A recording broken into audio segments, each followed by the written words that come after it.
Hi viewers, welcome to our channel. ప్రస్తుతం మనతో పాటు దాము భారతి గారు సీనియర్ జర్నలిస్ట్ ఉన్నారు. వారితో ఒకసారి మాట్లాడదాం.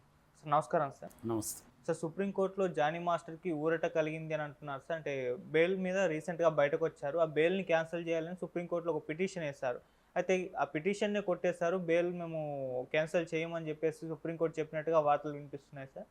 అసలు ఎవరు ఈ బెయిల్ క్యాన్సిల్ చేయని పిటిషన్ వేశారు? మరి ఏం జరిగింది కోర్టులో? బెయిల్ క్యాన్సిల్ చేయకపోవడానికి గల కారణం ఏంటి సార్? జానీ మాస్టర్ కి అక్టోబర్ 24న బెయిల్ ఇచ్చారు. ఆయన దాదాపు 36 డేస్ జైల్లో ఉండి బయటకు వచ్చాడు. సో యాక్చువల్గా ఆయన మీద పెట్టిన కేసులు సివియర్ కేసులు, ఒకటేమో 376 ఐపీసీ, అది వచ్చి రేప్ కేసు అనమాట. అది కాకుండా 506, 323 అంటే క్రిమినల్ ఇంటిమిడేషన్ కావచ్చు, గాయపరచడం కావచ్చు, ఇటువంటికి సంబంధించిన సెక్షన్లు. ఇది కాకుండా POCSO, protection of children from sexual offences, ఈ యాక్ట్ కింద కూడా ఆయన మీద కేసు పెట్టారు. అన్నిటికంటే ఇది రిగరస్ యాక్ట్ అనమాట. మామూలుగా పోక్సో కింద అంత త్వరగా బెయిల్ రాదు, ఎందుకంటే అది జెండర్ న్యూట్రల్ యాక్ట్ అంటారు. 18 ఏళ్ళకి తక్కువ ఉన్న పిల్లలు, టీనేజర్స్, అంటే మగపిల్లలైనా ఆడపిల్లలైనా వాళ్ళ అనుమతితో సెక్సువల్ అఫేర్ ఉన్నా లేదా ఫోర్స్గా ఉన్నా వాళ్ళ మీద పోక్సో కేసు ఉంటుంది. సో ఈయన మీద స్రష్టా వర్మ అని ఈయన దగ్గర పనిచేసిన కొరియోగ్రాఫరు, ఆ అమ్మాయి, తనని కొన్ని ఏండ్ల పాటు ఇతను లైంగికంగా ఉపయోగించుకుంటున్నాడు. నేను బిగినింగ్లో ఆయన దగ్గర చేరినప్పుడు 2019 ఆ ప్రాంతంలో ముంబైకి తీసుకెళ్ళాడు. అక్కడ బలవంతంగా నన్ను గదికి పిలిచి రేప్ చేశాడు. ఇప్పటి నుంచి నా మీద దాడులు చేస్తున్నాడు, అనేక చోట్ల చేస్తున్నాడు, వ్యాన్లోకి తీసుకొచ్చి రకరకాల పనులు నా దగ్గర చేయిస్తున్నాడు. ఇవన్నీ ఆమె కంప్లైంట్. మామూలుగా ఏంటంటే పోక్సో కింద ఆమె ఒకవేళ వీళ్ళు చెప్పేది ఏంటంటే ఆమె ఇన్నేళ్ళు ఎలా ఫోర్స్గా చేస్తుంటే గమ్మని ఉంటుందా, ఆమెకు కూడా నచ్చే చేశారు. ఇద్దరు అంగీకారంతోనే జరిగింది. వాళ్ళిద్దరూ హీరోయిన్గా కూడా సినిమా స్టార్ట్ అయ్యేది ఆగిపోయింది. అప్పుడు కూడా ఆమె పోడింది 2022లో. ఒక నెలకు ముందు కూడా ఒక ఫంక్షన్లో ఈమె అతన్ని పోడింది. కాబట్టి క్లియర్గా ఏదో వాళ్ళిద్దరి మధ్య విభేదాలు వచ్చాయి, అందుకని ఆమె కేసు పెట్టింది అనేది. ఆ తర్వాత వీళ్ళ డ్రైవరుకి ఈమెకి నడిచిన ఆడియో కాల్ కూడా బయటకు వచ్చింది. అందులో కూడా క్లియర్గా ఆమె అసంతృప్తి వ్యక్తం చేస్తుంది. తనను వదిలిపెట్టి భార్య దగ్గరికి కంప్లీట్గా వెళ్ళిపోయాడు అని అక్కడ కూడా ఆమె అసంతృప్తి ఉంది.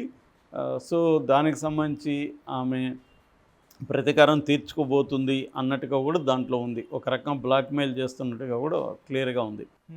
కానీ ఇక్కడ పరిస్థితి ఏంటంటే ఆమె అంగీకారంతో ఇతనితో గడిపినా కూడా ఒక మైనర్తో ఈయన లైంగిక సంబంధం పెట్టుకొని ఉన్నట్టుగా ప్రూవ్ అయితే మాత్రం ఈ పోక్సో కింద మినిమం 10 ఏళ్ళు జైలు శిక్ష ఉంది, మ్యాక్సిమం లైఫ్ పడే అవకాశం కూడా ఉంది.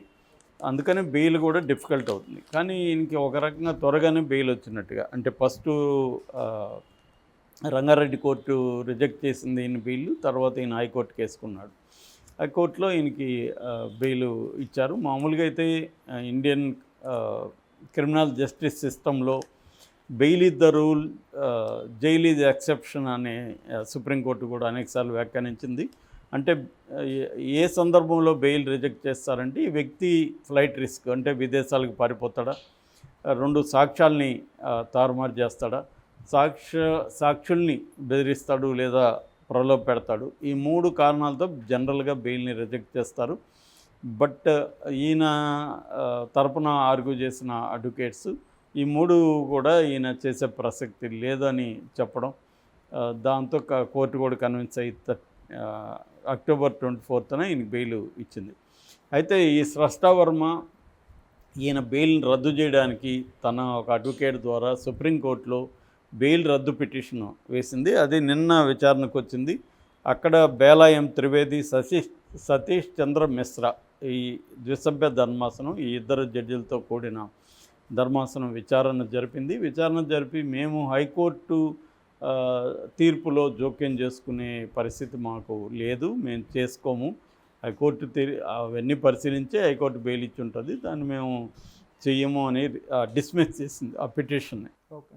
ఇది ఒక రకంగా జానీ మాస్టర్కి ఊరట అని చెప్పొచ్చు. ఒకవేళ సుప్రీంకోర్టు కానీ ఈ బెయిల్ రద్దు పిటిషన్ క్యాన్సిల్ చేస్తుంటే ఈయన త్వరగా మళ్ళీ బెయిల్ వచ్చే అవకాశం లేదు. ఎందుకంటే మళ్ళీ ఈయన సుప్రీంకోర్టులోనే బెయిల్కి అప్లై చేసుకోవాల్సి ఉంది. ఇబ్బంది అయింది అది. కనీసం ఇప్పుడు ఆయన మళ్ళీ మెల్లగా లైఫ్లోకి వచ్చాడు. ఈ లోపల ఆయన వాళ్ళ మదర్కి హెల్త్ బాగాలేకపోవడం ఇవన్నీ జరిగాయి. ఆయన బయటకు వచ్చినాక కూడా జైల్లో జీవితంలో జైలుకి వెళ్ళకూడదు, నేను నరకం చూశాను ఈ 36 రోజులు అవన్నీ కూడా చెప్పాడు. కానీ డీటెయిల్గా కూడా చెప్తానన్నాడు, కానీ డీటెయిల్గా చెప్పలేదు. తర్వాత ఇటీవల ఒక సినిమా ఫంక్షన్లో కూడా ఆయన మాట్లాడాడు, నేనేంటో చూపిస్తాను అవన్నీ కూడా చెప్తున్నాడు. మేబీ ఆయన ముందున్న ఇదేంటంటే ఆ అమ్మాయితో ఏదో ఒక అవుట్ సైడ్ కోర్టు బయట ఒక రాజీ పోవాల్సిన అవసరం అయితే అతనికి ఉంది. అంతే తప్ప ఆ అమ్మాయిని ఇప్పుడు ఏదో బెదిరించో ఇంకోటో చేస్తే కుదరదు. ఆ అమ్మాయితో రాజీ పోయి ఆమె మరి ఏం డిమాండ్ చేస్తుంది, డబ్బులు డిమాండ్ చేస్తుందా, పెళ్లి చేసుకోమంటుందా, ఇంకోట అనేది చూసి దాన్ని బట్టి రాజీ పోవాల్సిన అవసరం ఉంది. కాకపోతే ఇక్కడ ఏంటంటే పొలిటికల్ కోణం కూడా చోటు చేసుకుంది. ఇతను జనసేనలో ఉండడం వల్ల ఇతనికి వ్యతిరేకంగా అల్లు అర్జున్ ఆ అమ్మాయి వైపున నిలబడ్డాడు. అందుకనే ఆ అమ్మాయి స్ట్రాంగ్గా ఇతని మీద పెట్టింది. నిజానికి ఆ అమ్మాయి ఫస్టు ఇతని మీద లైంగిక ఆరోపణలు చేయలేదు. ఎందుకంటే ఇక్కడ ఫిల్మ్ ఛాంబర్కి వెళ్ళింది. ఫిల్మ్ ఛాంబర్కి వెళ్ళి ఆ అమ్మాయి కంప్లైంట్ ఇచ్చింది, వర్క్ ప్లేస్ హరాస్మెంట్ అని చెప్పింది తప్ప లైంగికంగా తనని రేప్ చేశాడని ఇంకోటో కంప్లైంట్ చేయలేదు. వాళ్ళు ఇతను వాంగ్మూలం తీసుకున్నారు, ఆ అమ్మాయి వాంగ్మూలం తీసుకున్నారు. వాళ్ళు ఏదో పంచాయతీ చేస్తున్న క్రమంలో ఈమె సడన్గా వెళ్ళి రాయదుర్గం పోలీస్ స్టేషన్లో కేసు పెట్టింది. రాయదుర్గం పోలీస్ స్టేషన్ వాళ్ళు 0 FIR అంటారు. 0 FIR అనే కాన్సెప్ట్ ఈ మధ్యకాలంలో వచ్చింది. బిఎన్ఎస్లో దాన్ని కూడా చట్టబద్ధం చేశారు. 0 FIR కాకుండా ఆన్లైన్ FIR కూడా చట్టబద్ధం చేశారు బిఎన్ఎస్లో. అంటే మనం ఎక్కడన్నా పోలీస్ స్టేషన్లో వెళ్లకుండా ఆన్లైన్ ఇచ్చినా కూడా పోలీసులు కంప్లైంట్ తీసుకొని మనకి అక్నాలజ్మెంట్ ఇవ్వాలనేది బిఎన్ఎస్లో ఉంది. ఓకే. అయితే అంతకు ముందు నుంచి కూడా 0 FIR ఉంది. 0 FIR అంటే మనకి క్రైమ్ ఎక్కడ జరిగితే అక్కడికి వెళ్ళి ఆ సమీపంలో ఉన్న పోలీస్ స్టేషన్లో మనం కంప్లైంట్ చేయొచ్చు. దాన్ని వాళ్ళు ఏంటంటే క్రైమ్ చేసిన వ్యక్తి లేదా విక్టిము ఆ పోలీస్ స్టేషన్ పరిధిలో లేకపోయినా, మామూలుగా ఇంతకుముందు అయితే ఇది మా లిమిట్స్ కాదు, మీరు అక్కడే ఉండని పంపించేవాళ్ళు, ఈ లోపల జరగాల్సిన ఘోరాలు జరిగిపోయాయి. అందుకని ఈ మధ్య రూల్ ఏం పెట్టారంటే గత కొంతకాలంగా ఎక్కడ పోలీస్ స్టేషన్లో కంప్లైంట్ ఇచ్చినా తీసుకోవాలి, దాన్ని 0 FIR అంటారు. దాని తర్వాత సంబంధిత పోలీస్ స్టేషన్కి దీన్ని ట్రాన్స్ఫర్ చేయాలి. అలాగే రాయదుర్గం వాళ్ళు తీసుకున్న తర్వాత నార్సింగ్ పోలీస్ స్టేషన్కి వాళ్ళు చేశారు. నార్సింగ్ వాళ్ళు నమోదు చేసుకుని ఒక 4 రోజులు ఇతను ఎస్కేప్ అయి ఉన్నాడు, గోవాలో పట్టుకున్నారని చెప్తున్నారు. గోవాల నుంచి పట్టుకొని వచ్చి అతన్ని కూడా విచారించి అతను వాంగ్మూలం తీసుకొని అతను కన్ఫెషన్ స్టేట్మెంట్ తీసుకున్నాక అతన్ని కోర్టు పెట్టారు. రిమాండ్ రిపోర్ట్ కూడా సబ్మిట్ చేశారు.